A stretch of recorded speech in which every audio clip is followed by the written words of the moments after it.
तो मान लीजिए कि किसी निकाय के अंदर दो से अधिक आवेश हैं और हमें किसी भी एक आवेश पर बाकी आवेशों की वजह से नेट वैद्युत स्थितिक बल का मान पता करना है।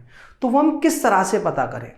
तो इसके लिए हमें 3 स्टेप्स फॉलो करने होते हैं और वो तीनों स्टेप्स क्या हैं, चलिए पहले मैं आपको वो समझाता हूं। कि सबसे पहले आप ये देखोगे कि जिस आवेश पर आप नेट बल निकालना चाहते हो उसको छोड़ करके अब बाकी कितने आवेश बचे।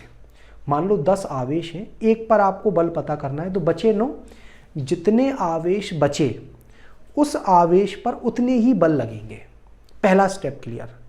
दूसरे स्टेप में आप क्या करोगे, अब जैसे 9 बल उस पर लगने हैं, एक एक आवेश की वजह से उस पर बल पता करोगे कूलाम का नियम लगा करके, क्योंकि 2 आवेशों के लिए कूलाम का नियम इजीली लग जाता है। और जब आप एक एक करके सभी बलों का परिमाण और दिशा पता कर लो तो तीसरे स्टेप में आपको क्या करना है, जो सदिशों के जोड़ने का नियम होता है, चाहे त्रिकोण नियम या फिर चतुर्भुज नियम, उसका प्रयोग करके आपको बलों को जोड़ना है। क्योंकि बल एक सदिश राशि है ना, इसको हम सिंपली तो जोड़ नहीं सकते कि भाई जैसे हम अदिशों को जोड़ते हैं कि 2 और 3 कितना हो गया 5, 2 और -4 कितना हो गया -2, इस तरह से जोड़ दो। नहीं, हमें क्या करना है, सदिशों को जोड़ने का नियम है, उसका प्रयोग करके सभी बलों को जोड़ करके उस आवेश पर नेट बल पता करना है। अब ये आपको समझ में कैसे आएगा, जब मैं आपको कुछ अंकिक प्रश्न सॉल्व करके दिखाऊंगा। तो पहला अंकिक प्रश्न क्या है कि 3 आवेश हैं जिनमें से प्रत्येक आवेश 20 माइक्रो कूलाम का है और तीनों एक दूसरे से 2 मीटर की दूरी पर एक सरल रेखा में स्थित हैं।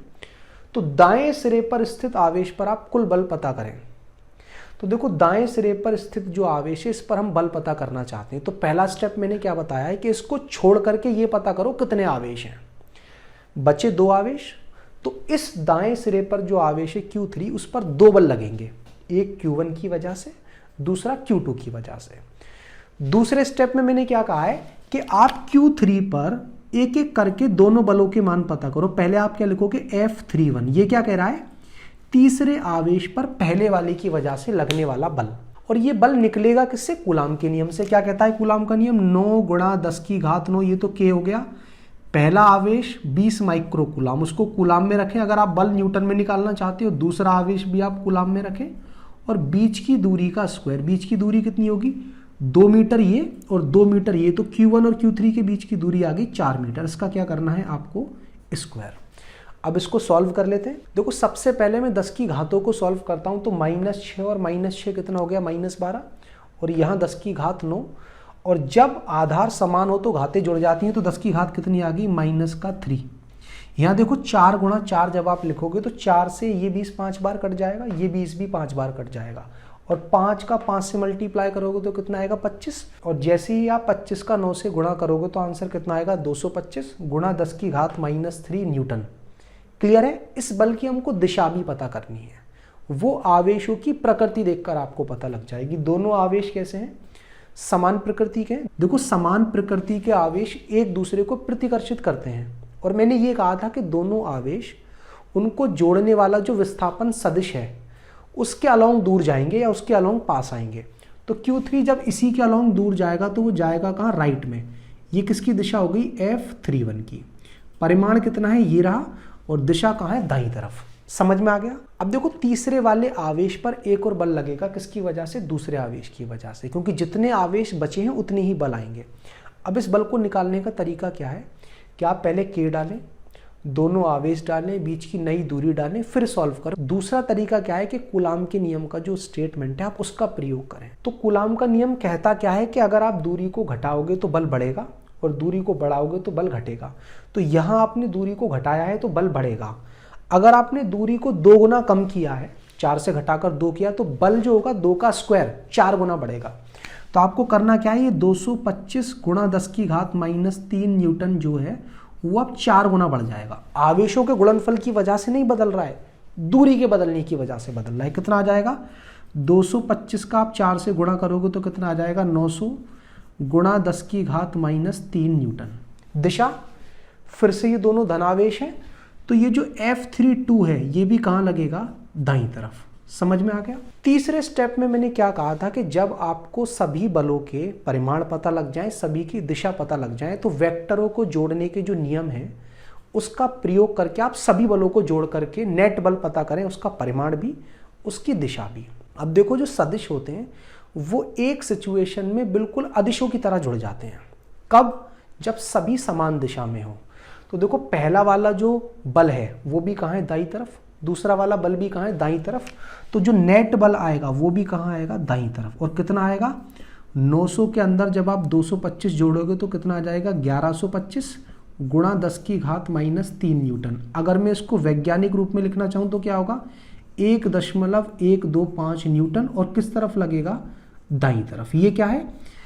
जो दाएं सिरे पर आवेश रखा हुआ है Q3, उस पर लगने वाला नेट बल। अब अगला सवाल कुछ इस तरह से है कि 4 समान आवेश जिनमें से प्रत्येक का परिमाण Q है, एक वर्ग के कोनों पर स्थित है जिसकी भुजा है A। तो किसी भी एक आवेश पर नेट बल पता करना है। अब देखो वर्ग मैंने यहाँ दिखा दिया है ABCD, भुजा कितनी है उसकी A, और उसके कोनों पर जो स्थित समान आवेश है उन्हें माना है मैंने Q। और मैं जिस आवेश पर बल पता करना चाह रहा हूँ वो है B पर उपस्थित आवेश Q। तो मैं वही 3 स्टेप अपने यूज करूंगा। पहले स्टेप में मैं इस आवेश को छोड़ करके देखूंगा कितने आवेश बचे। दिख रहे हैं? 3 आवेश बचे, तो 3 बल लगेंगे। ये क्लियर हो गया। दूसरे स्टेप में पहुंचता हूं मैं अब। तो B पर आवेश लगाएगा कौन कौन? पहले लगाएगा C, और जो वो बल लगाएगा वो मुझे देख करके पता लग रहा है कि दोनों के दोनों आवेश समान प्रकृति के हैं, तो एक दूसरे से दूर भागेंगे। और हम जानते हैं कि आवेश विस्थापन सदिश के अलोंग दूर भागते हैं। तो ये B कहाँ जाएगा? अगर ये प्रतिकर्षित होगा तो इस तरफ जाएगा। इसको मैं क्या कहूँगा? FBC, B पर C की वजह से लगने वाले बल की दिशा। इसका परिमाण कितना होगा? वो कूलाम के नियम से निकलेगा, K, दोनों आवेशों का गुणनफल Q² और अपॉन में बीच की दूरी का स्क्वायर A²। क्लियर है? कहाँ लगेगा? ऊपर की तरफ। अब देखो B पर अगला जो बल लगेगा वो लगेगा A की वजह से। दोनों फिर से समान प्रकृति के हैं, तो B फिर से दूर भागेगा विस्थापन सदिश के अलोंग। ये होगी आपके FBA की दिशा। FBA का परिमाण कैसे निकालोगे? आवेशों का गुणनफल भी वही है, बीच की दूरी भी वही है, क्योंकि ये वर्ग है तो सभी भुजाएं बराबर होंगी। तो फिर से बल कितना आ जाएगा? KQ²/A²।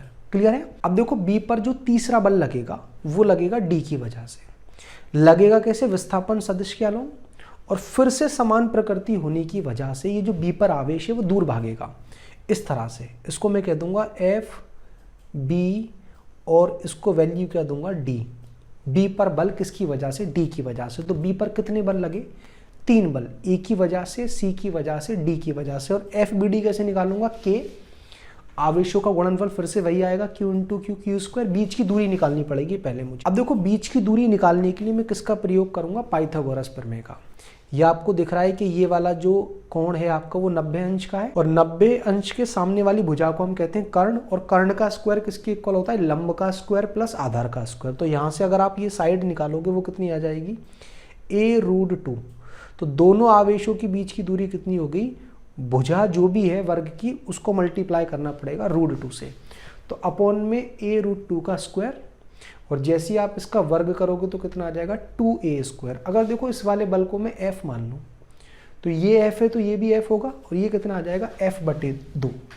तो ये तीनों जो बल हैं उनको मैं कुछ इस तरह से लिख लेता हूँ। ये F/2 है, और ये दोनों कुछ समय के लिए मैं मान लेता हूँ F। दूसरा स्टेप अब हमारा कंप्लीट हो गया कि हमने हर बल का परिमाण पता कर लिया, उसकी दिशा पता कर ली।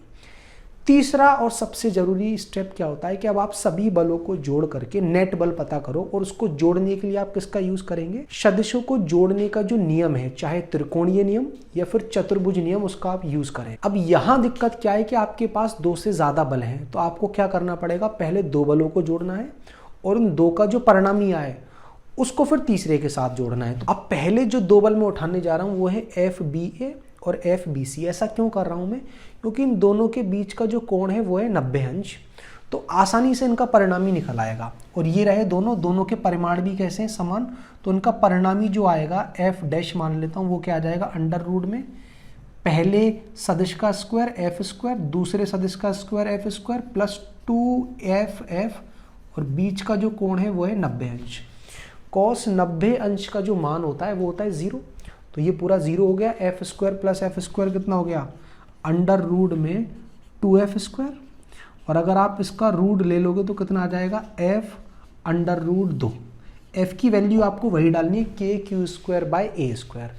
और अभी पीछे 2 सवालों में मैंने आपको समझाया है कि अगर दो सदिशों का परिमाण बराबर है तो उनका जो परिणामी है वो बीच के कोण को अर्ध विभाजित करता है। अब इन दोनों का परिणामी आप निकालोगे कैसे? चतुर्भुज नियम से। एफ बी ए के समानांतर सदिश एफ ए बी के सिर से और एफ बी सी के सर से क्या होगा? एफ बी ए के समानांतर एक सदिश। और ये जो कॉमन सर है इसको अगर आप इस कॉमन पूंछ से जोड़ोगे तो आपको क्या मिल जाएगा? इन दोनों का परिणामी। आप देख रहे हो कि ये जो परिणामी है वो एफ बी डी के जस्ट ऊपर ही आ रहा है। तो अगले स्टेप में हमें क्या करना है कि एफ बी डी को एफ बी ए और एफ बी सी के परिणामी के साथ जोड़ना है। अब ये जो एफ डैश है वो तो है इन दोनों का परिणामी, उसमें इसको जोड़ना है। अब ये और ये दोनों आ रहे हैं समान दिशा में, और अगर वेक्टर समान दिशा में हो तो सिंपली जुड़ जाते हैं। तो नेट बल कितना आ गया? एफ डैश के अंदर आप सिंपली क्या जोड़ दो? एफ बी डी को जोड़ दो। एफ डैश कितना है आपका? एफ रूट 2 और एफ बी डी कितना है? एफ बटे 2। तो 1/2 प्लस रूट 2 तो एज इट इज आ गया, और एफ का मतलब कितना था? के Q square by A square. ये क्या आ गया? बी बिंदु पर उपस्थित जो क्यू आवेश है उस पर लगने वाला नेट बल।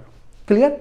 और ये लगेगा किस तरफ? क्योंकि दोनों ही बल समान दिशा में है तो इनका परिणामी भी उसी दिशा में आएगा, मतलब विकर्ण के अलोंग आपका नेट बल लगेगा और उसका परिमाण होगा ये। तो अब हमें ये तो समझ में आ ही गया कि किसी निकाय के अंदर दो से अधिक आवेश हो तो किसी भी एक आवेश पर नेट वैद्युत स्थितिक बल का मान किस प्रकार निकालते हैं।